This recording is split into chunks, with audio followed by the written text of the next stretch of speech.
Hello everyone, আসসালামু আলাইকুম। সবাই কেমন আছেন? আশা করি সবাই অনেক অনেক ভালো আছেন। আবারও চলে আসলাম ছোট্ট একটি মিনি ব্লগ নিয়ে। আশা করি সবাই পাশে থাকবেন। অনেক দিন পরে বাসায় সবাই মিলে একটা গেট টুগেদার আয়োজন করা হচ্ছে, মানে ফ্যামিলির সবাই আজকে একসাথে হব। এর জন্য বাসায় একটু হালকা পাতলা আয়োজন করা হয়েছে। চলুন আজকে সেটাই আপনাদের সাথে শেয়ার করবো। আজকে গেট টুগেদার আমাদের কী রান্না বান্না হবে।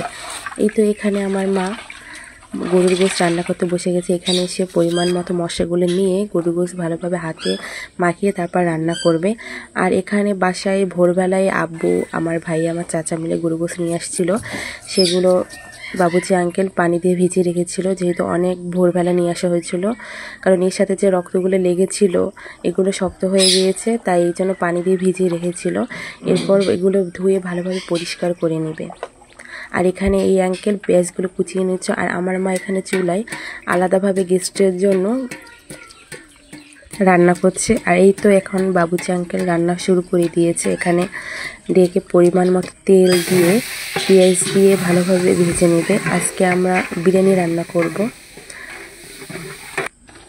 আর এইখানে আমার মা কিন্তু মাটির চুলায় রান্না করতে বসে গেছে। আমার কাছে কিন্তু মাটির চুলার রান্নাগুলো খেতে অনেক বেশি ভালো লাগে। আপনাদের কেমন লাগে অবশ্যই জানাবেন। একদিকে এখানে আমরা ডেকে রান্না করছি বিরিয়ানি, আর অন্যদিকে বাসায় স্পেশাল গেস্টের জন্য রান্না করছে আমার মা।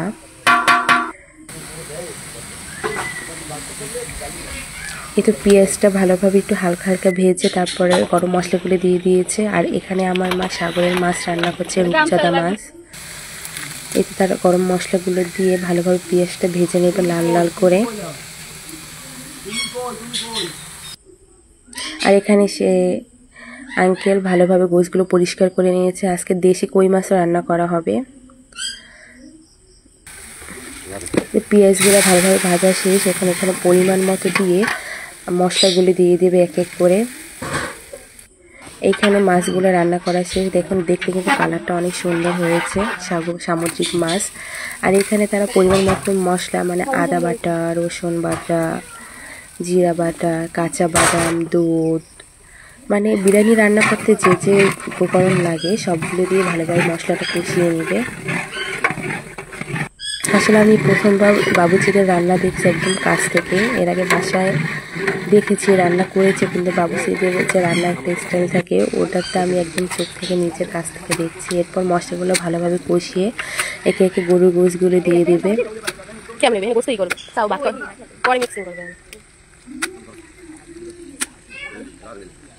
গরুগুলো দিবে, একদিকে একজন দিচ্ছে আর অন্যদিক দিয়ে আরেকজন চাচা সে ভালোভাবে নাড়িয়ে নিচ্ছে, জানে নিচে না লেগে যায়।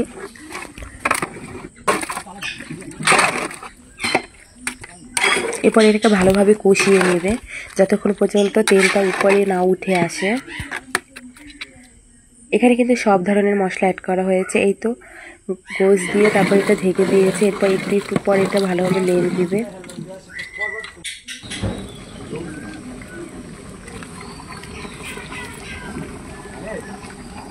এখানে কিন্তু কোনো পানি এড করিনি। গোশগুলো দেওয়ার পরে গোশ থেকে যে পানিটা বের হয়েছে সেটাই আছে।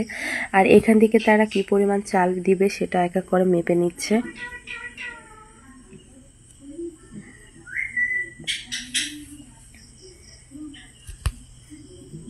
আর এই কাঁচামরিচগুলো কিন্তু আমাদের নিজেদের গাছের কাঁচামরিচ। এগুলো বোট ফাড়ে পরিষ্কার করে নিচ্ছে। আর এখানে আমার ভাবি দেশি মুরগি নিয়ে আসছে বাজার থেকে, সেগুলো পরিষ্কার করে নিচ্ছে। এই তো আমাদের গোশটা কিন্তু অনেকটা কষানো হয়ে আসছে। ভালোভাবে নেড়ে চেড়ে কষিয়ে নেবে যতক্ষণ পর্যন্ত পুরো তেলটা উপরে না উঠে আসবে। এরপরে কাঁচামরিচ অ্যাড করে দেবে।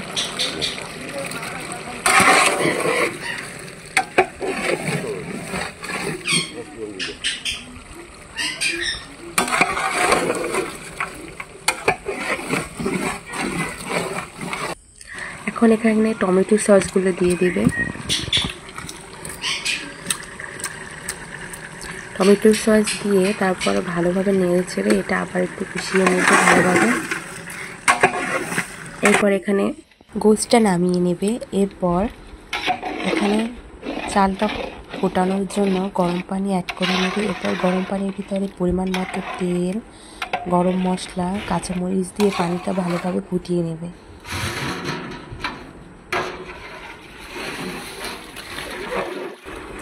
পানিটা ফুটে আসার পর এখানে চাল অ্যাড করে দিয়েছে, সেই সাথে দুধটাও কিন্তু পরিমাণ মতো দিয়ে দিয়েছে। এরপর এটা ভালোভাবে নাড়িয়ে চাড়িয়ে নেবে যেন নিচ থেকে লেগে না যায়।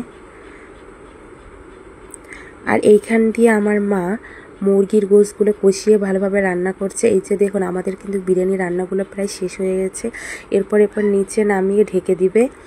আর এখানে আমাদের মুরগির গোশগুলোও কিন্তু হয়ে গিয়েছে। এবার পরিবেশনের পালা। বিরিয়ানিও শেষ। বিরিয়ানিটা যেন গরম গরম থাকে এই জন্য ডেকের উপরে কিছু কয়লা দিয়ে দিয়েছে। আজকের ভিডিওটা এই পর্যন্ত। কেমন হয়েছে অবশ্যই জানাবেন।